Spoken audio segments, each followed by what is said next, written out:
സഹോദരന്മാരെ സഹോദരിമാരെ, പരിശുദ്ധമായ ഇസ്ലാം അല്ലാഹു സുബ്ഹാനഹു വ തആലയിൽ നിന്നും അവതീർണമായ മതമാണ്. ഈ മതത്തിൻ്റെ പ്രത്യേകത ഒന്നും കൂട്ടിച്ചേർക്കുകയോ ഒന്നും കുറക്കുകയോ വേണ്ടതില്ലാത്ത വിധം ഈ ദീനിനെ അല്ലാഹു സുബ്ഹാനഹു വ തആല അവസാന പ്രവാചകനായ മുഹമ്മദ് മുസ്തഫ നബി കരീം സല്ലല്ലാഹു അലൈഹി വസല്ലമയിലൂടെ പൂർത്തീകരിച്ചിട്ടുണ്ട് എന്നുള്ളതാണ്. വിശുദ്ധ ഖുർആനിൽ 5-ാം അധ്യായം സൂറത്തുൽ മാഇദയുടെ 3-ാമത്തെ വചനത്തിൽ അല്ലാഹു സുബ്ഹാനഹു വ തആല അറഫയിൽ ഒരുമിച്ച് കൂടിയ വിശ്വാസികളെ സാക്ഷി നിർത്തിക്കൊണ്ട് പ്രവാചകൻ സല്ലല്ലാഹു അലൈഹി വസല്ലമയോട് പ്രഖ്യാപിക്കാൻ പറഞ്ഞത് അൽയൗമ അക്മൽതു ലക്കും ദീനക്കും വഅത്മംതു അലൈക്കും നിഅമതി വറദീതു ലക്കുമുൽ ഇസ്ലാമ ദീന. ഇതാ ഇന്നേ ദിവസം ഹിജ്റ 9-ാം വർഷം ദുൽഹിജ്ജ മാസം 9-ാം തീയതി നിങ്ങൾക്ക് നിങ്ങളുടെ മതം ഇതാ പൂർത്തിയാക്കി തന്നിരിക്കുന്നു. ഇതിലേക്ക് ഇനിയൊന്നും കൂട്ടേണ്ടതില്ല, കുറയ്ക്കേണ്ടതില്ല. അല്ലാഹു സുബ്ഹാനഹു വ തആലയുടെ പ്രവാചകൻ സല്ലല്ലാഹു അലൈഹി വസല്ലമയോട് അല്ലാഹു കൽപ്പിക്കാൻ പറയുന്നു, എൻ്റെ അനുഗ്രഹം നാം നിങ്ങൾക്ക് പൂർത്തിയാക്കിയിരിക്കുന്നു. ഈ ദീനിനെ, ഇസ്ലാമിനെ നിങ്ങൾക്ക് മതമായി നാം തൃപ്തിപ്പെട്ട് നൽകിയിരിക്കുന്നു എന്ന് അല്ലാഹുവിൻ്റെ പ്രവാചകൻ സല്ലല്ലാഹു അലൈഹി വസല്ലമയോട് പ്രഖ്യാപിക്കപ്പെട്ടിട്ടുണ്ട്. ഈ ദീനിൽ മറ്റു മതങ്ങളിൽ നിന്ന് വ്യത്യസ്തമായി, അതല്ലെങ്കിൽ അന്നുവരെ പ്രവാചകൻ സല്ലല്ലാഹു അലൈഹി വസല്ലമ നിയുക്തനാകുന്നതുവരെ ആ നാട്ടിലുള്ള ആളുകൾ കൊണ്ടു നടന്നിരുന്ന പല തരത്തിലുള്ള വിശ്വാസ, സംസ്കാര, പ്രവർത്തന കാര്യങ്ങളെയൊക്കെ മാറ്റിമറിച്ചുകൊണ്ടാണ് പ്രവാചകൻ സല്ലല്ലാഹു അലൈഹി വസല്ലമ ആ നാടിനെ പരിഷ്കരിച്ചെടുത്തത്. അതിൽ ഏറ്റവും പ്രധാനപ്പെട്ട ഒരു കാര്യമായിരുന്നു സ്ത്രീകൾക്ക് അർഹിച്ച വിലയും നിലയും നൽകി എന്നുള്ളത്. നബി സല്ലല്ലാഹു അലൈഹി വസല്ലമ നിയുക്തനാകുന്ന ആ കാലഘട്ടം 7-ാം നൂറ്റാണ്ട് ചരിത്രം ഡാർക്ക് ഏജ് എന്നാണ് അതിനെ പറഞ്ഞത്.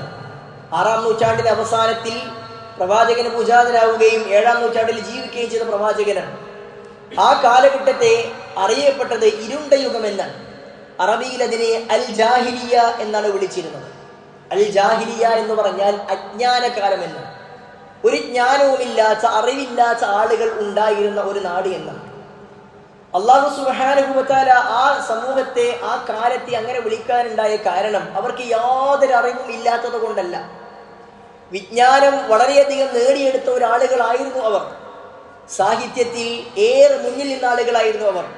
അറിയപ്പെട്ട കവികളും അറിയപ്പെട്ട പ്രഭാഷകന്മാരും എഴുത്തുകാരും ഒക്കെ അവരുടെ കാലത്ത് ജീവിച്ചിരുന്നു. അറബി സാഹിത്യം ഇന്നും ഏറ്റവും നല്ല ഒരു സമൂഹമായിക്കൊണ്ട്, സാഹിത്യത്തിന്റെ ഒരു കാലമായിക്കൊണ്ട് കാണുന്നത് ആ കാലഘട്ടത്തെ തന്നെ, ജാഹിലിയ്യ കാലത്തെ തന്നെയാണ്. അതേപോലെ തന്നെ ഒരുപാട് വിഷയങ്ങളിൽ ജീവികളെക്കുറിച്ച്, ഒട്ടകത്തെക്കുറിച്ച്, കുതിരകളെക്കുറിച്ചുള്ള അറിവുകൾ അവർക്കുണ്ടായിരുന്നു. അതേപോലെ തന്നെ അവർക്ക് ഗോളങ്ങളെക്കുറിച്ചുള്ള വിജ്ഞാനങ്ങൾ ഉണ്ടായിരുന്നു. ധാരാളക്കണക്കിന് അറിവുകൾ അവർക്കുണ്ടായിരുന്നു. പക്ഷേ ധർമ്മവും അധർമ്മവും വേർതിരിക്കുവാൻ അവർക്ക് സാധ്യമായിരുന്നില്ല. ആളുകൾക്ക് വില കൽപ്പിക്കുവാൻ അവർക്ക് കഴിഞ്ഞിരുന്നില്ല. സമൂഹത്തിലെ സ്ത്രീകൾക്ക് വില നൽകുവാൻ അവർക്ക് സാധ്യമായിരുന്നില്ല. അതൊക്കെ അവർക്ക് തോന്നിയതുപോലെ ആയിരുന്നു അവരുടെ അവസ്ഥാവിശേഷം. സ്ത്രീകൾക്ക് ജീവിക്കാൻ പോലും അവകാശം നൽകാതിരുന്ന ഒരു കാലഘട്ടത്തിലായിരുന്നു നബി സല്ലല്ലാഹു അലൈഹി വസല്ലമ ഭൂജാതനായത്. അല്ലാഹു സുബ്ഹാനഹു വ തആല പറഞ്ഞു, വഇദാ ബുശ്ശിറ അഹദുഹും ബിൽ ഉൻസ, അവരിൽ ആരെങ്കിലും ഒരാൾക്ക് ഒരു പെൺകുട്ടി ജനിച്ചിരിക്കുന്നു എന്ന് സന്തോഷവാർത്ത അറിയിക്കപ്പെട്ട് കഴിഞ്ഞാൽ വല്ല വജൂഹു മുസ്വദ്ദുൻ വഹുവ കലീം, ദേഷ്യപ്പെട്ടുകൊണ്ട്, സങ്കടപ്പെട്ടുകൊണ്ട് അവരുടെ മുഖം കറുത്തിരുളുമായിരുന്നുവെന്നാണ്. എനിക്ക് ജനിച്ചത് പെണ്ണാണോ എന്നുള്ളത് ഒരു മോശം കാര്യമായിക്കൊണ്ട്, ഒരു അവഗണനയായിക്കൊണ്ട്, നിന്ദതയായിക്കൊണ്ട് കണ്ട ആളുകളായിരുന്നു അവർ. അതുകൊണ്ട് തന്നെ പെൺകുട്ടികൾക്ക് ജീവിക്കാൻ അവർ അവകാശം നൽകിയിരുന്നില്ല. ഇന്നത്തെ പോലെ നേരത്തെ തിരിച്ചറിയാൻ അവർക്ക് സൗകര്യം ഉണ്ടായിരുന്നില്ല. ജനിച്ചു കഴിഞ്ഞാൽ മാത്രമാണ് ജനിക്കപ്പെട്ടത് ആണാണോ പെണ്ണാണോ തിരിച്ചറിയാൻ കഴിയുന്നത്. അങ്ങനെ അത് പെൺകുട്ടിയാണ് എങ്കിൽ അതിനെ ജീവനോടെ കുഴിച്ചു മൂടുന്ന അവസ്ഥാവിശേഷം അവിടെ ഉണ്ടായിരുന്നു. അല്ലാഹു സുബ്ഹാനഹു വ തആല വിശുദ്ധ ഖുർആനിലൂടെ അതിനവർക്ക് താക്കീത് നൽകി. വഇദൽ മൗഊദതു സുഇലത് ബിഅയ്യി ദംബിൻ ഖുതിലത്, ഏതൊരു പാപത്തിന് വേണ്ടിയാണ് താൻ കുഴിച്ചു മൂടപ്പെട്ടത് എന്ന്, താൻ കൊല്ലപ്പെട്ടത് എന്ന്, ജീവനോടെ കുഴിച്ചു മൂടപ്പെട്ട ഓരോ പെൺകുട്ടിയും നാളെ പരലോകത്തെ ചോദിക്കുമെന്ന് ആ സമൂഹത്തെ അല്ലാഹു സുബ്ഹാനഹു വ തആല ഓർമ്മപ്പെടുത്തി. എന്ന് പറഞ്ഞാൽ പെൺകുട്ടികൾക്ക് തീരെ അവകാശം നൽകിയിരുന്നില്ല. അവർക്ക് അനന്തരാവകാശത്തിൽ അവകാശം ഉണ്ടായിരുന്നില്ല. ഒരു വ്യക്തി മരണപ്പെട്ട് കഴിഞ്ഞാൽ അവന്റെ ഭാര്യയാകട്ടെ, പെൺമക്കളാകട്ടെ, ഉമ്മയാകട്ടെ, അവർക്ക് അനന്തര സ്വത്തിൽ നിന്നും ഒന്നും നൽകിയിരുന്നില്ല. മാത്രവുമല്ല, ഒരു വ്യക്തി മരണപ്പെട്ട് കഴിഞ്ഞാൽ അവന്റെ ഭാര്യയെ അനന്തര സ്വത്തായിട്ടായിരുന്നു ആളുകൾ പരിഗണിച്ചിരുന്നത്. മറ്റുള്ള ആളുകൾ അവരെ അങ്ങ് ഏറ്റെടുക്കും, അവരെ അനന്തര സ്വത്തായി, അവർക്കുള്ള ഒട്ടകത്തെ പോലെ, അവർക്കുള്ള ആടിനെ പോലെ, അവർക്കുള്ള സ്വർണത്തെ പോലെ, ദീനാറിനെയും ദീർഘവിനെയും പോലെയായിരുന്നു അവർ പെണ്ണിനെ കണ്ടിരുന്നത് എന്നാണ്. എന്നാൽ ആ ഒരു നിലയിൽ നിന്നും പരിശുദ്ധമായ ഇസ്ലാം പെണ്ണിനെ, സ്ത്രീകൾക്ക് വളരെ വലിയ വില നൽകിയിട്ടുണ്ട്. സ്ത്രീകളെ ആദരിച്ചിട്ടുണ്ട്. അവർക്ക് അർഹമായ എല്ലാ വിലയും അവർക്ക് നൽകിയിട്ടുണ്ട്. വിശ്വാസികളോടൊപ്പം അല്ലാഹു സുബ്ഹാനഹു വ തആല അവരെ ചേർത്ത് പിടിച്ചിട്ടുണ്ട്. സ്ത്രീകൾക്ക് പ്രത്യേകമായി അല്ലാഹു സുബ്ഹാനഹു വ തആല നന്മകളുടെ വിഷയങ്ങളെ അല്ലാഹു സ്ത്രീകളെ പേരെടുത്ത് വിളിച്ചത് ഖുർആനിൽ ഒരുപാട് സന്ദർഭങ്ങളിൽ നമുക്ക് കാണുവാൻ സാധ്യമാകും. ഞാൻ തുടക്കത്തിൽ ഓതി വെച്ച വിശുദ്ധ ഖുർആനിലെ സൂറത്തുൽ നിസായിലെ 124-ാമത്തെ വചനം അല്ലാഹു സുബ്ഹാനഹു വ തആല ജനങ്ങളെ ഓർമ്മപ്പെടുത്തുന്നത് വമൻ യഅമൽ മിനസ് സാലിഹാത്ത്, സൽക്കർമ്മങ്ങൾ പ്രവർത്തിച്ച ആളുകൾ, മിൻ ദകരിൻ ഔ ഉൻസ, ആണാകട്ടെ പെണ്ണാകട്ടെ, നിങ്ങളിൽ ആരെങ്കിലും സൽക്കർമ്മം പ്രവർത്തിച്ചിട്ടുണ്ടെങ്കിൽ എങ്ങനെ, വഹുവ മുഅ്മിൻ, വിശ്വാസിയായിക്കൊണ്ട്, അള്ളാഹുവിൽ വിശ്വസിച്ച്, പ്രവാചകനെ ഉൾക്കൊണ്ട്, അന്ത്യദിനത്തെ വിശ്വസിച്ച് ഒരു മുഅ്മിനായിക്കൊണ്ട് സൽക്കർമ്മം ചെയ്യുന്ന ആണാകട്ടെ പെണ്ണാകട്ടെ, ഫഉലൈക യദ്ഖുലൂനൽ ജന്ന, അവർ സ്വർഗ്ഗത്തിലേക്ക് പ്രവേശിക്കുക തന്നെ ചെയ്യും എന്നാണ്. വലയുദ്ലമൂന നഖീറ, അവർ യാതൊരു നിലക്കുമുള്ള അക്രമം അവർക്ക് അവിടെ ഏൽക്കേണ്ടിവരില്ല എന്നാണ്. നിങ്ങൾ നോക്കൂ സഹോദരന്മാരെ, അല്ലാഹു സുബ്ഹാനഹു വ തആലക്ക് വമൻ യഅമൽ മിനസ് സാലിഹാത്തി മിനൽ മുഅ്മിനീൻ എന്ന് പറഞ്ഞാൽ മതിയായിരുന്നു. വിശ്വാസിയായിക്കൊണ്ട് നിങ്ങളിൽ ആര് സൽക്കർമ്മം ചെയ്താലും എന്ന് അല്ലാഹുവിന് പറഞ്ഞാൽ മതിയായിരുന്നു. പക്ഷേ അല്ലാഹു പ്രത്യേകം ആണാകട്ടെ പെണ്ണാകട്ടെ, മിൻ ദകരിൻ ഔ ഉൻസ എന്ന് അല്ലാഹു സുബ്ഹാനഹു വ തആല എടുത്തു പറഞ്ഞത് എന്തുകൊണ്ടാണ്? പെണ്ണിനെ പ്രത്യേകം സ്ഥാനം കൊടുക്കുകയാണ്. ഒരു പെണ്ണ് എന്തെങ്കിലും ചെയ്താൽ അതിനവൾക്ക് കൂലിയില്ല എന്ന്, അത് പരിഗണിക്കപ്പെടില്ല എന്ന് ആളുകൾ ധരിച്ചു വെച്ചിരുന്നു. പക്ഷെ അല്ല, പെണ്ണ് ചെയ്താൽ അതിന് ഏറ്റവും ഉന്നതമായ പ്രതിഫലം ലഭിക്കുമെന്ന് അല്ലാഹു പഠിപ്പിക്കുകയാണ്. സൂറത്തുൻ നഹ്ലിന്റെ 97-ാമത്തെ വചനത്തിൽ സമാനമായി നമുക്ക് വീണ്ടും കാണാം, മൻ അമില സാലിഹൻ മിൻ ദകരിൻ ഔ ഉൻസ വഹുവ മുഅ്മിൻ, ആരെങ്കിലും നിങ്ങളുടെ കൂട്ടത്തിൽ വിശ്വാസിയായിക്കൊണ്ട് ആണാകട്ടെ പെണ്ണാകട്ടെ സൽക്കർമ്മം പ്രവർത്തിച്ചിട്ടുണ്ടെങ്കിൽ ഫലനുഹയ്യന്നഹു ഹയാതൻ ത്വയ്യിബ, അവർക്ക് ഏറ്റവും ത്വയ്യിബായ പവിത്രമായ ഒരു ജീവിതം നാം അവർക്ക് നൽകുമെന്ന് അല്ലാഹു സുബ്ഹാനഹു വ തആല പഠിപ്പിക്കുന്നു. വലനുഖ്രിജന്നഹും, അല്ലാഹു സുബ്ഹാനഹു വ തആല പഠിപ്പിക്കുന്നു, വലനുജ്സിയന്നഹും അജ്റഹും ബിഅഹ്സനി മാ കാനൂ യഅമലൂൻ, അവർ ചെയ്ത പ്രവർത്തനങ്ങൾക്ക് അവർ ഇപ്പോൾ ചെയ്തതിനേക്കാൾ അളവ് കൂട്ടിക്കൊണ്ട് അവർക്ക് നാം പ്രതിഫലം പരലോകത്ത് നൽകുമെന്ന് അല്ലാഹു സുബ്ഹാനഹു വ തആല പറയുന്നു. നിങ്ങൾ നോക്കൂ സഹോദരന്മാരെ, സഹോദരിമാരെ, പെണ്ണിനെ അല്ലാഹു സുബ്ഹാനഹു വ തആല പ്രത്യേകം എടുത്തു പറയുകയാണ്. സൂറത്തുൽ ഗാഫിറിന്റെ 40-ാം വചനത്തിൽ വീണ്ടും പറഞ്ഞു, വമൻ അമില സാലിഹൻ മിൻ ദകരിൻ ഔ ഉൻസ വഹുവ മുഅ്മിൻ ഫഉലൈക യദ്ഖുലൂനൽ ജന്ന യുർസഖൂന ഫീഹാ ബിഗൈരി ഹിസാബ്, അവർ സ്വർഗ്ഗത്തിൽ പ്രവേശിക്കും, മാത്രവുമല്ല കണക്കില്ലാത്ത രൂപത്തിൽ അവർക്ക് വലിയ പ്രതിഫലങ്ങൾ അല്ലാഹു സുബ്ഹാനഹു വ തആല പരലോകത്ത് നൽകുമെന്ന് അല്ലാഹു പഠിപ്പിക്കുന്നു. അവർ ചെയ്ത ഒരു പ്രവൃത്തിയും അവിടെ നഷ്ടപ്പെടുകയില്ല. സൂറത്ത് തഹ്രീമിന്റെ സൂറത്തു ആലി ഇംറാന്റെ 195-ാം വചനത്തിൽ അല്ലാഹു അതും പഠിപ്പിച്ചു, അന്നി ലാ ഉളീഉ അമല ആമിലിൻ മിൻകും മിൻ ദകരിൻ ഔ ഉൻസ, നിങ്ങളിൽ ആണാകട്ടെ പെണ്ണാകട്ടെ അവർ ചെയ്ത പ്രവർത്തനങ്ങൾ ഒന്നും നാം നഷ്ടപ്പെടുത്തുകയില്ല എന്നാണ്. പുരുഷന്മാർക്ക് മാത്രം എന്ന ഒരു കാര്യം ഇസ്ലാമിലില്ല. പ്രവർത്തനം ചെയ്യുന്നത്, സൽക്കർമ്മം ചെയ്യുന്നത് ആണാകട്ടെ പെണ്ണാകട്ടെ അവർക്ക് അർഹിച്ച പ്രതിഫലം അവരുടെ നീയത്തനുസരിച്ചുകൊണ്ട്, അവരുടെ വിശ്വാസം പരിഗണിച്ചുകൊണ്ട്, അവർ പ്രവർത്തിച്ചതിന്റെ തോതനുസരിച്ചുകൊണ്ട് അല്ലാഹു സുബ്ഹാനഹു വ തആല നൽകുമെന്ന് വിശ്വാസിനികളായ സ്ത്രീകളെ അല്ലാഹു സുബ്ഹാനഹു വ തആല തെര്യപ്പെടുത്തുന്നു. എന്ന് പറഞ്ഞാൽ സഹോദരന്മാരെ, സ്ത്രീകൾക്ക് വലിയ നിലയും വിലയും ഈ മതം നൽകിയിട്ടുണ്ട് എന്നർത്ഥം. നിങ്ങൾ നോക്കൂ, കല്യാണത്തിന്റെ വിഷയത്തിൽ ചില ആളുകളൊക്കെ സമൂഹത്തിൽ പറയുന്നത് പെണ്ണിന് ഒരു വിലയും കൊടുക്കാത്ത മതമാണ് ഇസ്ലാം എന്നാണ്. വലിയ തെറ്റിദ്ധാരണയാണത്. പെണ്ണിനെ ഏറ്റവും വലിയ സ്ഥാനവും മാനവും നൽകിയ മതമാണ് ഇസ്ലാം എന്ന് പറഞ്ഞാൽ, വിവാഹത്തിൽ പെണ്ണിന് ഒരു സ്ഥാനവുമില്ല. ഒരു പെണ്ണിന്റെ കല്യാണം നടക്കുമ്പോൾ ആ പെണ്ണിനെ സ്റ്റേജിലേക്കൊന്ന് കയറ്റിയിരുത്താൻ പോലും വിലക്കുന്ന മതമാണ് ഇസ്ലാം എന്ന് പറഞ്ഞ് ചില ആളുകളൊക്കെ അതിനെ ചെറുതാക്കി കാണാറുണ്ട്. ഇസ്ലാം എന്താണ് പഠിപ്പിക്കുന്നത്? വിവാഹത്തിന്റെ വേളയിൽ ആളുകൾ തടിച്ചുകൂടുന്നിടത്ത് ഒരു പെണ്ണിനെ സ്റ്റേജിലേക്ക് കയറ്റി നിർത്തേണ്ട ആവശ്യമില്ല. അത് ഇസ്ലാമികമല്ല, അത് അനിസ്ലാമികമാണ്. അങ്ങനെ ആരെങ്കിലും ചെയ്യുന്നുണ്ടെങ്കിൽ അത് ഇസ്ലാം വെറുത്ത കാര്യമാണ്.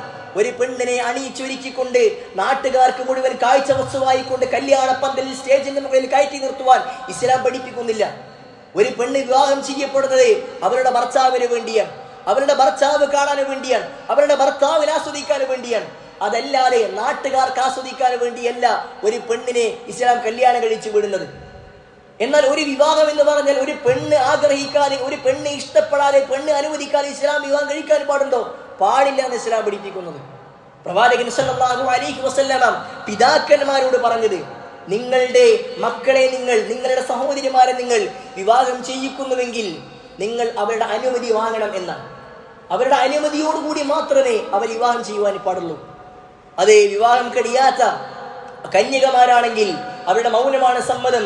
അതല്ല വിവാഹം കഴിഞ്ഞ് വിധവകളാണ് എങ്കിൽ അവർക്ക് രണ്ടാം വിവാഹത്തിന്റെ സമയത്ത് അവർ തുറന്ന് എനിക്കിഷ്ടമാണെന്ന് തുറന്ന് പറഞ്ഞെങ്കിൽ മാത്രമേ വിവാഹം കഴിപ്പിക്കാൻ പാടുള്ളൂ എന്നാണ്. ഒരു ഉപ്പ പോയി കണ്ട് ഒരു കുട്ടിയെ, ഒരു ചെക്കനെ കണ്ട് അന്വേഷിച്ച് കാര്യങ്ങളൊക്കെ അറിഞ്ഞ് ഞാൻ നിനക്കൊരു ചെക്കനെ കണ്ടുവച്ചിട്ടുണ്ട്, പോയി തല വെച്ച് കൊടുത്തു കൊള്ളണം എന്ന് പറയാൻ ഇസ്ലാം പഠിപ്പിക്കുന്നില്ല.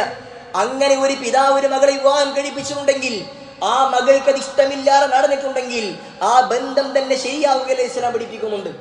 റസൂലുള്ളാഹി സ്വല്ലല്ലാഹു അലൈഹി വസല്ലമയിലേക്ക് ഒരു സ്ത്രീ വന്ന, റസൂലേ, എന്റെ ഉപ്പ എന്റെ അനുമതി കൂടാതെ എന്നെ വിവാഹം കഴിപ്പിച്ചിട്ടുണ്ട് എന്ന് പ്രവാചകൻ സല്ലല്ലാഹു അലൈഹി വസല്ലം പിതാവിനെ വിളിച്ച് അന്വേഷിച്ചു, കാര്യം അന്വേഷിച്ചു. അതേ എന്ന് പറഞ്ഞപ്പോൾ റസൂൽ സല്ലല്ലാഹു അലൈഹി വസല്ലം ആ ബന്ധം ശരിയാവുകയില്ല എന്ന് പറഞ്ഞു, ആ വിവാഹം നടക്കുകയില്ല എന്ന് പറഞ്ഞു. കാരണം പെണ്ണിന്റെ അനുമതി ഏറ്റവും നിർബന്ധമാണ്. ഒരു പെണ്ണ് എനിക്ക് ഓക്കെയാണ് എന്ന് കൃത്യമായി കൊണ്ട് പറഞ്ഞു, അവനെ കണ്ടു, ഇഷ്ടപ്പെട്ടു, കാര്യം അന്വേഷിച്ചു, അവൻ ഓക്കെയാണ് എങ്കിൽ പിന്നെ സ്റ്റേജിന്റെ മുകളിലേക്ക് അവൾക്ക് സ്ഥാനമില്ല. കാരണം അത് അവളുടെ പ്രൊട്ടക്ഷനാണ്. ഇസ്ലാം ഒരു പെണ്ണിനെ ഏറ്റവും നല്ല രൂപത്തിൽ കാത്തു സൂക്ഷിക്കുന്ന മതമാണ്. മറ്റുള്ള മതങ്ങളെ പോലെ നമ്മുടെ നാട്ടിൽ ലിബറൽ വാദികൾ പറയുന്നത് പോലെ ഒരു പെണ്ണിന്റെ സ്വാതന്ത്ര്യത്തിന്റെ പേരും പറഞ്ഞ് ആളുകൾക്ക് മുമ്പിൽ ഇറങ്ങി നടക്കാൻ ഒരു പെണ്ണിനെ ഇസ്ലാം പ്രേരിപ്പിക്കുന്നില്ല. ഒരു പെണ്ണ് സംരക്ഷിക്കപ്പെടേണ്ടവളാണ്. അവൾ അതുകൊണ്ട് തന്നെ വീട്ടിന്റെ പുറത്തേക്ക് അത്യാവശ്യങ്ങൾക്ക് മാത്രം ഇറങ്ങിയാൽ മതി എന്നാണ് ഇസ്ലാം പഠിപ്പിക്കുന്നത്. അവൾ ജോലിക്ക് പോകേണ്ട ആവശ്യമില്ല. എന്നാൽ ഒരു പെണ്ണ് ജോലിക്ക് പോകാൻ ആഗ്രഹിക്കുന്നുണ്ടോ, അവൾക്കത് അനുവദനീയമാണ് എന്ന് ഇസ്ലാം പഠിപ്പിക്കുന്നു. അവൾക്ക് പഠിക്കാൻ പോകാം, ഏത് ഉന്നത വിജ്ഞാനങ്ങളും അവൾക്ക് കരസ്ഥമാക്കാം, എത്ര ഹയർ സ്റ്റഡീസിനും അവൾക്ക് പോകാം. പക്ഷേ ഇസ്ലാം പാലിക്കുന്ന മര്യാദകളുണ്ട്, പഠിപ്പിക്കുന്ന മര്യാദകളുണ്ട്. ആ മര്യാദകൾ പാലിച്ചുകൊണ്ടായിരിക്കണം. ഇസ്ലാം വെച്ച മര്യാദകൾ ഒരു പെണ്ണ് അന്യ പുരുഷന്മാരുമായി കൊണ്ട് കൂടിക്കുഴയുന്ന അവസ്ഥ ഉണ്ടാകുവാൻ പാടില്ല. അവരുടെ സൗന്ദര്യം വെളിവാകുന്ന വസ്ത്രം ധരിക്കുവാൻ പാടില്ല. ആളുകളുടെ നോട്ടം അവളിലേക്ക് എത്തുന്ന രൂപത്തിൽ അവർ അണിഞ്ഞൊരുങ്ങി പോകാൻ പാടില്ല. ഇങ്ങനെ തുടങ്ങിയിട്ടുള്ള മര്യാദകൾ പാലിച്ചു കഴിഞ്ഞാൽ ഒരു പെണ്ണിന് പുറത്തിറങ്ങൽ അനുവദനീയമാണ് ഇസ്ലാം പഠിപ്പിക്കുന്നു. എന്നാൽ അതൊന്നും പാലിക്കാതെ ഇസ്ലാം എന്ന് പറഞ്ഞാൽ പെണ്ണിനെ ശാക്തീകരിച്ച മതമാണ്, അതുകൊണ്ട് എങ്ങനെയും പെണ്ണിന് പോകാം എന്ന് ചില ആളുകൾ വാദിക്കുന്നുവെങ്കിൽ ആ വാദം തെറ്റാണ്. ഇസ്ലാം പഠിപ്പിക്കുന്ന പെണ്ണിന് പഠിക്കാം.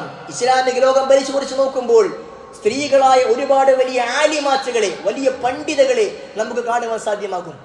ലോകത്തെ ഉണ്ടാക്കപ്പെട്ട ഏറ്റവും ഒന്നാമത്തെ യൂണിവേഴ്സിറ്റി ഫാത്തിമ ഫിഹിരിയ എന്ന് പറയുന്ന ഒരു സ്ത്രീയാണ് ഉണ്ടാക്കിയത് എന്ന് ചരിത്രത്തിൽ കാണുവാൻ സാധ്യത. ഒരു മുസ്ലിം പെണ്ണാണ്. പഠിക്കാൻ അവൾക്ക് അവകാശം ഇസ്ലാം നൽകിയിട്ടുണ്ട്. റസൂലുള്ളാഹി സ്വല്ലല്ലാഹു അലൈഹി വസല്ലമയുടെ ഹദീസ് റിപ്പോർട്ട് ചെയ്ത സഹാബികളിൽ ഏറ്റവും കൂടുതൽ ഹദീസ് റിപ്പോർട്ട് ചെയ്ത ആളുകളെ എണ്ണം എടുക്കുമ്പോൾ അതിൽ 3-ാം സ്ഥാനം ഒരു സ്ത്രീക്കാണ്. ആയിഷ ബീവി റളിയല്ലാഹു അൻഹ നമ്മുടെ ഉമ്മക്കാണ്. എന്തുകൊണ്ട് സാധ്യമായി? ഇസ്ലാമിക ലോകത്തെ വലിയ പണ്ഡിതൻ അബ്ദുല്ലാഹി ഇബ്നു അബ്ബാസ് റളിയല്ലാഹു അൻഹു ഹിബ്റു ഹാദിഹിൽ ഉമ്മ, ഈ ഉമ്മത്തിന്റെ പണ്ഡിതൻ എന്നാണ് അല്ലാഹുവിന്റെ പ്രവാചകൻ സല്ലല്ലാഹു അലൈഹി വസല്ലമ ആ സഹാബിയെ കുറിച്ച് പറഞ്ഞത്. ആ സഹാബിയുടെ പ്രവാചകനെ കഴിഞ്ഞാൽ ഏറ്റവും വലിയ ഉസ്താദ് ആരായിരുന്നു? അത് ആയിഷ ബീവി റളിയല്ലാഹു അൻഹ. ഇബ്നു അബ്ബാസിന്റെ ഇൽമിന്റെ ഭൂരിഭാഗവും ആയിഷ ബീവി നൽകിയതാണ്. വലിയ പണ്ഡിതയായിരുന്നു. ഇസ്ലാം ഒരിക്കലും അതിന് വിലക്കുന്നില്ല. പക്ഷെ അവിടെ മര്യാദകൾ പാലിക്കേണ്ടതുണ്ട്. അതുകൊണ്ട് തന്നെ സുഹൃത്തുക്കളെ, നമ്മൾ മനസ്സിലാക്കേണ്ടത് പരിശുദ്ധമായ ഇസ്ലാം സ്ത്രീകൾക്ക് വില വെക്കുന്ന, അവർക്ക് അർഹിച്ച സ്ഥാനം നൽകുന്ന മതമാണ്. അതുകൊണ്ട് അവരുടെ ഇബാദത്തിന്റെ വിഷയത്തിലും പുരുഷന്മാരെ പോലെ അല്ലെങ്കിൽ പുരുഷന്മാരെക്കാൾ കൂടുതൽ അവർ മുന്നേറേണ്ടതുണ്ട്. അവർ ഇബാദത്തിന്റെ വിഷയത്തിൽ മുന്നേറേണ്ടതുണ്ട്. റസൂലുള്ളാഹി സ്വല്ലല്ലാഹു അലൈഹി വസല്ലമ അതിന് സ്ത്രീകളെ പ്രത്യേകം പ്രോത്സാഹിപ്പിച്ചിട്ടുണ്ട്. പ്രവാചകൻ സ്വല്ലല്ലാഹു അലൈഹി വസല്ലമ പെരുന്നാൾ നമസ്കാരം കഴിഞ്ഞ് ഖുത്ബയിൽ നിർവഹിച്ചു കഴിഞ്ഞാൽ റസൂൽ സല്ലല്ലാഹു അലൈഹി വസല്ലമ സ്ത്രീകളുടെ ഭാഗത്തേക്ക് പ്രവാചകൻ പ്രത്യേകമായി പോകും. എന്നിട്ട് അവർക്ക് വേണ്ടി പ്രവാചകൻ പ്രത്യേകം ഉപദേശങ്ങൾ നടത്തും. അവരുടെ സ്വതക്ക ചെയ്യാൻ പറയും. കാരണം പുരുഷന്മാരെ കൂടുതൽ സ്വതക്ക ചെയ്യാൻ താല്പര്യം ഉണ്ടാകുന്ന ആളുകൾ അവരുടെ കൂട്ടത്തിൽ ഉണ്ടാകുമെന്ന് പ്രവാചകൻ അറിയാം. അതുകൊണ്ട് പ്രവാചകൻ അവരെ പ്രത്യേകം പരിഗണിച്ചു. പ്രവാചകന്റെ സഹാബി വനിതകൾ റസൂലുള്ളാഹി സ്വല്ലല്ലാഹു അലൈഹി വസല്ലം അടുക്കിലേക്ക് വന്നുകൊണ്ട് റസൂലേ, ഞങ്ങൾക്ക് നിങ്ങൾ പ്രത്യേകം സമയം നിശ്ചയിച്ചു നൽകണം പഠിക്കാൻ വേണ്ടി എന്ന് പറഞ്ഞു. റസൂൽ സല്ലല്ലാഹു അലൈഹി വസല്ലം അവർക്ക് അത് അനുവദിച്ചു കൊടുക്കുകയും അവർ ഉദ്ദേശിക്കുന്ന സമയത്ത് അവർക്ക് ക്ലാസ്സുകൾ എടുത്തു കൊടുത്തു എന്ന് കാണുവാൻ സാധ്യമാകും.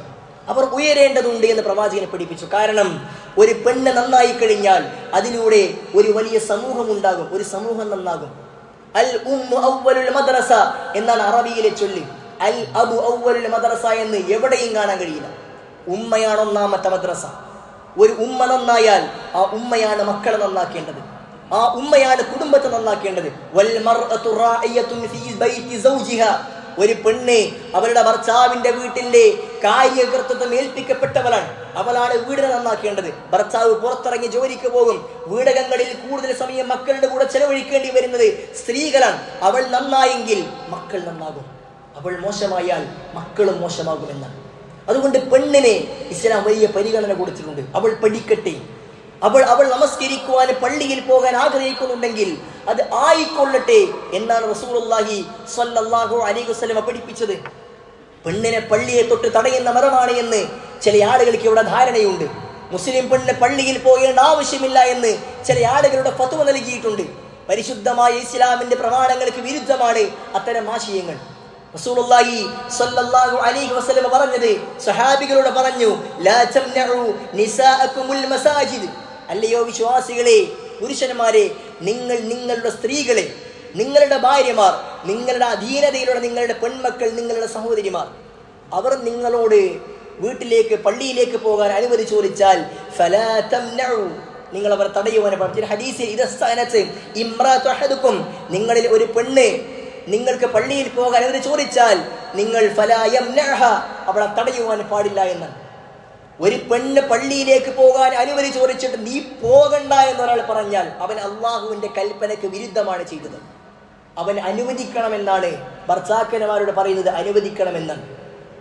അവസരങ്ങൾ ശാന്തമാണെങ്കിൽ അവളെ അനുവദിക്കണമെന്നാണ് റസൂലുള്ളാഹി സ്വല്ലല്ലാഹു അലൈഹി വസല്ലം പഠിപ്പിച്ചത്. ഇബ്നു ഉമർ റളിയല്ലാഹു അൻഹുവാണ് ഇത്തരം ഹദീസുകളൊക്കെ ധാരാളമായി റിപ്പോർട്ട് ചെയ്ത് കാണുവാൻ സാധ്യമാകുന്നത്. ഇമാം അഹ്മദ് ഉദ്ധരിക്കുന്ന ഹദീസിൽ കാണുവാൻ സാധ്യമാകും. ഇമാം ഇബ്നു ഉമർ റളിയല്ലാഹു അൻഹു പറഞ്ഞു, ലാ തംനഉ നിസാഅകുമുൽ മസാജിദ്, നിങ്ങൾ നിങ്ങളുടെ ഭാര്യമാരെ, നിങ്ങളുടെ സ്ത്രീകളെ നിങ്ങൾ പള്ളിയത്തോട് തടയരുത് എന്ന് റസൂൽ സ്വല്ലല്ലാഹു അലൈഹി വസല്ലം പറഞ്ഞിട്ടുണ്ട് എന്ന് പഠിപ്പിച്ചു. ഇബ്നു ഉമർ റളിയല്ലാഹു അൻഹുവിന്റെ മകൻ എൻ്റെ ഭാര്യയെ ഞാൻ തടയുമെന്ന് അദ്ദേഹത്തോട് പറയുകയുണ്ടായി. ആ സമയത്ത് ഇബ്നു ഉമർ റളിയല്ലാഹു അൻഹു പറയുകയാണ്, തസ്മഉനി ഉഹദ്ദിസു അൻ റസൂലില്ലാഹി സ്വല്ലല്ലാഹു അലൈഹി വസല്ലം വതഖൂലു മാ തഖൂൽ. റസൂൽ സ്വല്ലല്ലാഹു അലൈഹി വസല്ലം ഒരു ഹദീസ് പറഞ്ഞപ്പോൾ, പ്രവാചകൻ അനുവദിക്കണമെന്ന് പറഞ്ഞപ്പോൾ എനിക്ക് കഴിയില്ല എന്ന് നീ പറയുകയോ എന്ന് സ്വന്തം മകനെ ശകാരിക്കുന്ന ഇബ്നു ഉമറിന്റെ ചരിത്രത്തിൽ കാണുവാൻ സാധ്യമാകും. സുഹൃത്തുക്കളെ, സ്ത്രീകൾക്ക് പള്ളിയിൽ പോകാം എന്നാണ് ഇസ്ലാം പഠിപ്പിക്കുന്നത്. അവർ പള്ളിയിലേക്ക് പോകാൻ അനുമതി ചോദിച്ച് അനുവദിക്കണമെന്നാണ് ഇസ്ലാം പഠിപ്പിക്കുന്നത്. പ്രവാചകന്റെ സഹാബികൾ, പ്രവാചകന്റെ ഭാര്യമാരും സഹാബികളും പള്ളിയിൽ പോയിരുന്നുവെന്ന് ഹദീസിന്റെ ഗ്രന്ഥങ്ങളിൽ കാണുവാൻ സാധ്യമാകും. എത്രത്തോളം അവർ രാത്രി സമയങ്ങളിൽ സുബ്ഹിന്റെ ഇശാഇനും ഒക്കെ പള്ളിയിൽ പോയിരുന്നു. അവർ നമസ്കാരം കഴിഞ്ഞ് തിരിച്ചു വരുമ്പോൾ ഇരുട്ട് കാരണത്താൽ അവരുടെ ശരീരം മുഴുവൻ മൂടിപ്പുറച്ചാണ് അവർ പുറത്തേക്ക് ഇറങ്ങുക. അതല്ലാതെ പള്ളിയിലേക്ക് പോകുമ്പോൾ ഷോപ്പിങ്ങിന് പോകുന്നത് പോലെ അണിഞ്ഞൊരുങ്ങിയിട്ട് സൗന്ദര്യം പ്രകടിപ്പിക്കാൻ വേണ്ടി പോകേണ്ട സ്ഥലമല്ല പള്ളി. ചില സ്ത്രീകൾ അങ്ങനെയാണ്. അവർക്ക് പുറത്തിറങ്ങുമ്പോൾ ഒന്ന് അണിഞ്ഞൊരുങ്ങണം. അത് ഷോപ്പിംഗ് കോംപ്ലക്സ് ആയാലും ശരി, മാളായാലും ശരി, പള്ളി ആയാലും ശരി. അവരുടെ സൗന്ദര്യം കാണിക്കാനുള്ള സന്ദർഭങ്ങളായിട്ടാണ് ചില ആളുകൾക്ക് അതിനെ കാണാറുള്ളത്. അതൊരിക്കലും ശരിയല്ല. ഇസ്ലാം പഠിപ്പിക്കുന്ന വേഷവിധാനങ്ങൾ ധരിച്ചുകൊണ്ട് ഒരു പെണ്ണ് പള്ളിയിലേക്ക് പോകാം. അങ്ങനെ സഹാബ വനിതകൾ അവർ ശരീരം മുഴുവൻ മൂടിപ്പുറച്ച അവസ്ഥയിൽ പള്ളിയിലേക്ക് പോവുകയും രാവിന്റെ ഇരുട്ട് കാരണത്താൽ അവരെ തിരിച്ചറിയാറുണ്ടായിരുന്നില്ല എന്ന് സഹാബികൾ പറയുന്നത് ഹദീസിന്റെ ഗ്രന്ഥങ്ങളിൽ കാണുവാൻ സാധ്യമാകും. അഥവാ അവർക്ക് പള്ളിയിൽ പോകാൻ ഇസ്ലാം അനുവദിച്ചുകൊണ്ട്. എന്നാൽ അതേ റസൂലുള്ളാഹി സ്വല്ലല്ലാഹു അലൈഹി വസല്ലമ ലാ തംനഉ ഇമാഅകും മസാജിദല്ലാഹ്, അല്ലാഹുവിന്റെ പള്ളികളെ തൊട്ട് നിങ്ങൾ നിങ്ങളുടെ സ്ത്രീകളെ നിങ്ങൾ തടയരുത് എന്ന് പറഞ്ഞതിന് ശേഷം പ്രവാചകൻ പറഞ്ഞു, വബുയൂതുഹുന്ന ഖൈറുൽ ലഹുന്ന, അവർക്ക് അവരുടെ വീടുകൾ തന്നെയാണ് ഉത്തമം. അതിലൊരു സംശയവുമില്ല. നമ്മുടെ നാട്ടിൽ ചില ആളുകൾ ഹദീസിന്റെ ഈ രണ്ടാം ഭാഗം മാത്രം, ബുയൂതുഹുന്ന ഖൈറുൽ ലഹുന്ന, അവർക്ക് വീടാണ് ഉത്തമം എന്ന ഭാഗം മാത്രം പറഞ്ഞ് പള്ളിയിൽ പോകേണ്ടതില്ല എന്ന് പറയാറുണ്ട്. ആ ഹദീസിനെ തൊട്ട് മുമ്പത്തെ ഭാഗം പള്ളിയിൽ പോകാൻ അനുമതി ചോദിച്ചാൽ തടയരുത് എന്നാണ്. അവർക്ക് വീട് തന്നെയാണ് ഉത്തമം. കാരണം എന്താണ്?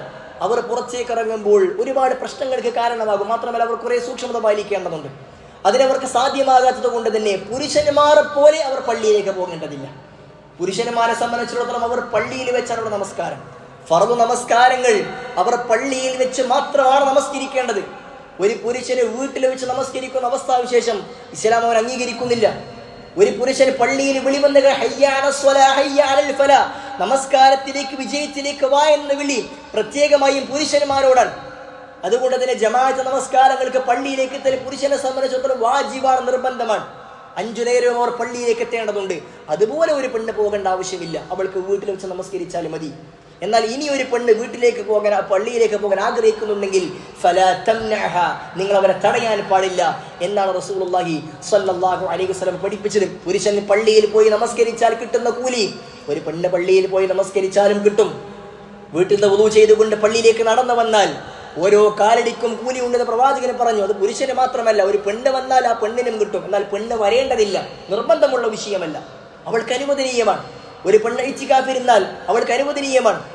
റസൂലുള്ളാഹി സ്വല്ലല്ലാഹു അലൈഹി വസല്ലമയുടെ സ്ത്രീകൾ പള്ളിയിലേക്ക് പോകാനുള്ള കൽപ്പനയും പ്രവാചകന്റെ കാലത്ത് സ്ത്രീകൾ പള്ളിയിലേക്ക് പോയതും ഹിജാബിന്റെ ആയത്തിറങ്ങുന്നതിന് മുമ്പാണ് എന്ന് ചില ആളുകൾ പറയാറുണ്ട്. ഹിജാബിന്റെ ആയത്തിറങ്ങിയതിന് ശേഷം റസൂലിന്റെ സ്ത്രീകളാരും പള്ളിയിലേക്ക് പോയിട്ടില്ല എന്ന് വളരെ വില കുറഞ്ഞ ന്യായവാദങ്ങളൊക്കെ ചില ആളുകൾ പറയാറുണ്ട്. ആയിഷ ബീവി റളിയല്ലാഹു അൻഹ പറഞ്ഞത്, റസൂലുള്ളാഹി സ്വല്ലല്ലാഹു അലൈഹി വസല്ലമ പ്രവാചകൻ പള്ളിയിൽ റമദാൻ ഇഴ്തികാഫിരിക്കാറുണ്ടായിരുന്നു. പ്രവാചകന്റെ ഭാര്യമാർ റസൂലിന്റെ വഫാത്തിന് ശേഷവും പള്ളിയിൽ ഇഴ്തികാഫിരിഞ്ഞിട്ടുണ്ട് എന്നാണ്. ഇഴ്തികാഫിരിക്കൽ വീട്ടിലല്ല, പള്ളിയിലാണ്. പ്രവാചകൻ ഹിജാബിന്റെ ആയത്തിന് മുമ്പ് മാത്രമാണ് ഇരുന്നത് എങ്കിൽ പ്രവാചകന്റെ ഭാര്യമാർ ചെയ്തത്, സഹാബ വനിതകൾ ചെയ്തത് അത് വലിയ പാതകമാണെന്ന് പറയേണ്ടി വരും. പ്രവാചകന്റെ വഫാത്തിന് ശേഷം അത് ഉണ്ടായിട്ടുണ്ട്. അതുകൊണ്ട് സുഹൃത്തുക്കൾ, ഞാൻ പറഞ്ഞു വന്നത് ഒരു പെണ്ണിന് പള്ളിയിലേക്ക് പോകാൻ അനുവദനീയമാണ്. കാരണം ഇസ്ലാം അവളെ അതിനെ അനുവദിച്ചിട്ടുണ്ട്. കാരണം അവൾക്ക് പുണ്യം കരസ്ഥമാക്കണമെന്ന് അവൾക്ക് ആഗ്രഹമുണ്ടെങ്കിൽ അവൾ ഭർത്താവിന്റെ അനുമതിയോടുകൂടി, തന്റെ പ്രൊട്ടക്ഷൻ ആളുടെ അനുമതിയോടുകൂടി അവൾക്ക് പുറത്തേക്ക് ഇറങ്ങാം. അതല്ലാതെ ഒരു പെണ്ണിന് തോന്നിയതുപോലെ ഇറങ്ങി പുറപ്പെടാൻ ഇസ്ലാം പഠിപ്പിക്കുന്നില്ല. കാരണം അത് അവൾക്ക് പ്രൊട്ടക്ഷനാണ്. അങ്ങനെ പോയാൽ ഒരുപാട് ഫിത്നകൾ, പ്രശ്നങ്ങൾ ഉണ്ടാകും. അവളെ നോക്കാൻ, അവളെ കയറി പിടിക്കാൻ, അവളെ ഉപദ്രവിക്കാൻ നാട്ടിൽ ഒരുപാട് കറുത്ത കണ്ണുകളുണ്ട്. അതിൽ അവൾക്ക് സംരക്ഷണം അനുവദനീയ നിർബന്ധമാണ്. അതുകൊണ്ട് അത്തരത്തിൽ അനുമതിയോടുകൂടി അവർക്ക് പള്ളിയിലേക്ക് പോകാം. അവർ നന്മകളിൽ മുന്നേറട്ടെ എന്നാണ് ഇസ്ലാം പഠിപ്പിക്കുന്നത്. അതുകൊണ്ട് തന്നെ സുഹൃത്തുക്കളെ, സ്ത്രീകളുടെ നന്മയത്തോട് നടക്കുന്ന ആളുകളായിക്കൊണ്ട് നമ്മളാകുവാൻ പാടില്ല. ഒരു പുരുഷൻ മരിച്ചു കഴിഞ്ഞാൽ, വീട്ടിൽ ആരെങ്കിലും മരണപ്പെട്ട് കഴിഞ്ഞാൽ ആ വീട്ടിലെ സ്ത്രീകളെ നമസ്കരിക്കാൻ അനുവദിക്കാത്ത ആളുകൾ നമ്മുടെ നാടുകളിലുണ്ട്.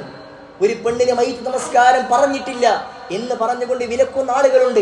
തൻ്റെ കൂടെ കിടന്ന വർഷങ്ങളോളം എല്ലാം ചെയ്തു കൊടുത്ത തൻ്റെ പ്രിയതമന് മരിച്ചു കഴിഞ്ഞാൽ ആ പ്രിയതമന് വേണ്ടി അവസാനം കൈകെട്ടി അല്ലാഹു എന്ന് പ്രാർത്ഥിക്കുവാൻ ഒരു പെണ്ണിന് പാടില്ല എന്ന് പറയുന്നവർ റസൂലുള്ളാഹി സ്വല്ലല്ലാഹു അലൈഹി വസല്ലമയുടെ ഹദീസുകൾ അറിയാത്ത, പ്രവാചകന്റെ ചരിത്രം അറിയാത്തവരാണ്. പ്രവാചകന്റെ ഭാര്യമാർ ചെയ്തിരുന്നു. സഅദ് ഇബ്നു അബീ വഖാസ് റളിയല്ലാഹു അൻഹു വഫാത്തായപ്പോൾ പ്രവാചകന്റെ ഭാര്യമാർ അവർക്ക് നമസ്കരിക്കാൻ വേണ്ടി സഅദിന്റെ ജനാസ പള്ളിയിലേക്ക് കൊണ്ടുവരണമെന്ന് ആവശ്യപ്പെട്ടിട്ടുണ്ട്. ഇമാം ഷാഫി റഹ്മത്തുള്ളാഹി അലൈഹി നഫീസത്തുൽ മിസ്രിയ എന്ന് പറയുന്ന ആ നാട്ടിലെ അറിയപ്പെട്ട സ്ത്രീയോട്, ഞാൻ മരിച്ചു കഴിഞ്ഞാൽ എൻ്റെ ജനാസ നിങ്ങൾ നമസ്കരിക്കണമെന്ന് പ്രത്യേകം വസീയത്ത് നൽകിയത് കാണുവാൻ സാധ്യമാകും.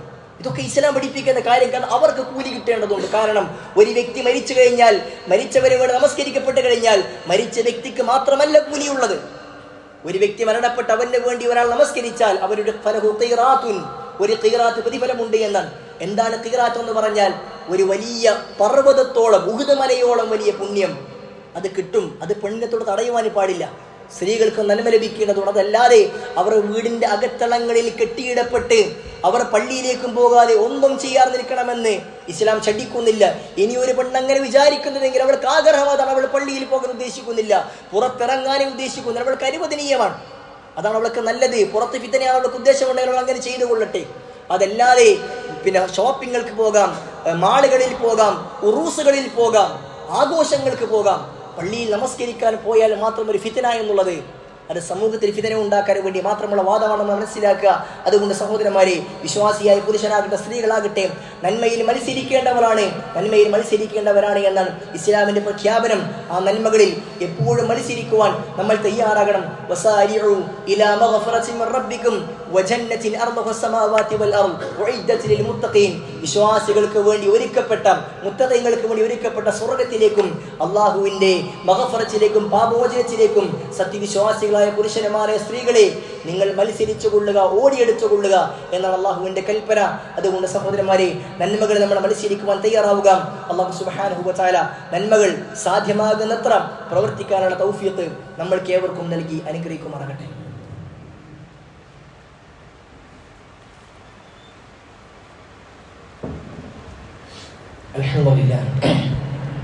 അൽഹംദുലില്ലാഹി റബ്ബിൽ ആലമീൻ. അല്ലാഹുമ്മ സ്വല്ലി വസല്ലിം വബാരിക് അലാ മുഹമ്മദിൻ വഅലാ ആലി മുഹമ്മദ്.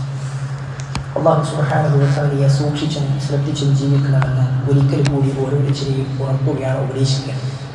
സഹോദരന്മാരെ, വിശ്വാസിയെ സംബന്ധിച്ചിടത്തോളം അവൻ്റെ ജീവിതം പരിപൂർണമായും അല്ലാഹു സുബ്ഹാനഹു വ തആലയെ അനുസരിക്കുന്ന രൂപത്തിൽ ആയിത്തീരേണ്ടതുണ്ട് എന്ന് നിർബന്ധമാണ്. ജീവിതത്തിൻ്റെ ഒരു മേഖലയിലും അള്ളാഹുവിനെ ധിക്കരിക്കുന്ന, ഇസ്ലാം ഹറാമാക്കിയ ഒരു കാര്യം ചെയ്യാൻ ഒരിക്കലും ഇസ്ലാം അനുവദിക്കുന്നേയില്ല. ഏതു സന്ദർഭത്തിലും അള്ളാഹുവിൻ്റെ കൽപ്പനകൾക്ക് വിധേയമായിരിക്കണം ഒരു വിശ്വാസി. അതിനപ്പുറത്തേക്ക് അള്ളാഹുവിൻ്റെ കൽപ്പനകൾക്ക് വിരുദ്ധമായി ഒരാളും ഒരു വിഷയത്തിലും ചെയ്യുവാനും വേണ്ടി പാടില്ല. സുഹൃത്തുക്കളെ, ഞാൻ പ്രത്യേകമായി സൂചിപ്പിക്കുന്നത്, ഇന്നലെ നമ്മുടെ നാടുകളിൽ ഒരു ഇലക്ഷൻ കഴിഞ്ഞു. ഇനി അടുത്ത ദിവസം അതിൻ്റെ റിസൾട്ട് പറഞ്ഞിരിക്കുകയാണ്. ഇത്തരം സന്ദർഭങ്ങളിൽ ഒരു വിശ്വാസിയെ സംബന്ധിച്ചിടത്തോളം അവർ ഇലക്ഷനിൽ പങ്കാളികളാകാൻ അനുവദനീയമാണ്. അത്തരം കാര്യങ്ങൾ ഒരുപക്ഷെ നിർബന്ധാവസ്ഥയിലേക്ക് അവർ എത്തിച്ചേരുമെന്നൊക്കെ പണ്ഡിതന്മാർ പഠിപ്പിച്ച അത്തരം കാര്യങ്ങളിലേക്ക് ഞാൻ പോകുന്നില്ല.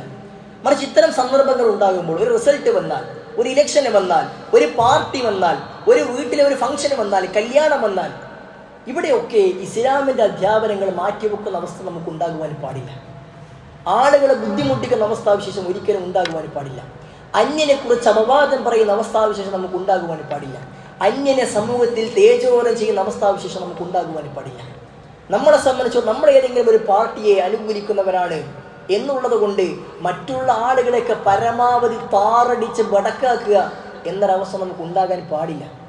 സന്തോഷമാകാം, ഏത് സന്ദർഭത്തിലും അനുവദിക്കപ്പെട്ട രൂപത്തിലാകാം, പക്ഷെ അതൊരിക്കലും അതിരുവിടാൻ പാടില്ല എന്ന് ഇസ്ലാം പഠിപ്പിക്കുന്നുണ്ട്. അള്ളാഹുവിൻ്റെ കൽപ്പന, അള്ളാഹു പഠിപ്പിച്ചത്, അല്ലയോ വിശ്വാസികളെ, യാ അയ്യുഹല്ലദീന ആമനൂ, അല്ലയോ വിശ്വാസികളെ, ഉദ്ഖുലൂ ഫിസ്സിൽമി കാഫ, നിങ്ങൾ ഇസ്ലാമിലേക്ക് പരിപൂർണമായി പ്രവേശിക്കണം. പരിപൂർണം എന്ന് പറഞ്ഞാൽ എന്താണ്? മൊത്തം. ചില സന്ദർഭങ്ങളിൽ ഇസ്ലാം മാറ്റിവെക്കാം, ചില സമയങ്ങളിൽ ഇസ്ലാം മാറ്റിവെക്കാം. നിങ്ങൾക്ക് കഴിയുന്ന സന്ദർഭത്തിൽ മാത്രം ഇസ്ലാം നിങ്ങൾ മുറുകെ പിടിച്ചാൽ മതി. പള്ളിയിൽ പോകുമ്പോൾ അല്ലെങ്കിൽ മറ്റു സന്ദർഭങ്ങളിൽ മാത്രം ഇസ്ലാം മതി. കല്യാണമാകുമ്പോൾ എങ്ങനെയുമാകാം, അല്ലെങ്കിൽ മറ്റു കാര്യങ്ങളും എങ്ങനെയുമാകാം എന്നല്ല. ഏത് സന്ദർഭത്തിലും ഒരു വിശ്വാസി സംബന്ധിച്ചിടത്തോളം ഇസ്ലാമിൻ്റെ അധ്യാപനങ്ങൾ അവൻ മുറുകെ പിടിക്കുന്നവനാകണം. അവൻ്റെ വസ്ത്രധാരണം അത് ഇസ്ലാമികമാകണം. അവൻ സമൂഹത്തിൽ നടക്കുമ്പോൾ ആണും പെണ്ണും കൂടിക്കൊള്ളുന്ന അവസ്ഥാവിശേഷം ഉണ്ടാകുവാൻ പാടില്ല. മത്സരിച്ചതൊരു പെണ്ണാണ്, അതുകൊണ്ട് ആ പെണ്ണിന് ആൾക്കാർക്കിടയിൽ എങ്ങനെ മറങ്ങി നടക്കാം എന്നല്ല, നമുക്കവരെ തോളിലേറ്റി നടക്കാമെന്നല്ല, അവരെ കൈപിടിച്ച് നടക്കാമെന്നല്ല. ഇസ്ലാം പഠിപ്പിച്ച അധ്യാപനങ്ങൾ, ഇസ്ലാം പഠിപ്പിച്ച വിധികളും വിലക്കുകളും എല്ലായിടത്തും പാലിക്കുവാൻ സുഹൃത്തുക്കളെ നമ്മൾക്ക് കഴിയേണ്ടതുണ്ട്. അങ്ങനെ ജീവിതത്തിൻ്റെ ആവാലചൂടം അടിമുതൽ മുടിവരെ ഇസ്ലാമിനെ മുറുകെ പിടിച്ച് ജീവിക്കുന്നുവെങ്കിൽ അവിടെയാണ് ഒരു വിശ്വാസിക്ക് വിജയിക്കുവാൻ സാധ്യമാവുക. അതല്ലാതെ നാളെ പരലോകത്തേക്ക് നമ്മൾ പോകുമ്പോൾ ഒരുപാട് നന്മകൾ ചെയ്ത് ഇത്തരം ഒരുപാട് പ്രവർത്തനങ്ങൾ കൊണ്ട് എല്ലാ നന്മകളും നഷ്ടപ്പെട്ടു പോകുന്ന അവരുടെ നന്മകളൊക്കെ ചിതറിയ ധൂളികൾ പോലെയാക്കപ്പെടുന്ന ഹതഭാഗ്യരുടെ കൂട്ടത്തിൽ നമ്മൾ ഉൾപ്പെടാൻ പാടില്ല. അതുകൊണ്ട് സുഹൃത്തുക്കളെ, ഈ ജീവിതത്തിൻ്റെ ഏത് ഘട്ടങ്ങളിലും അള്ളാഹുവിനെ സൂക്ഷിച്ച് ജീവിക്കുവാൻ മുത്തഖീങ്ങളാകുവാൻ നമ്മൾക്ക് സാധ്യമാകേണ്ടതുണ്ട്. റബ്ബ് സുബ്ഹാനഹു വ തആല അതിനെ നമുക്ക് ഏവർക്കും നല്ല തൗഫീഖ് നൽകി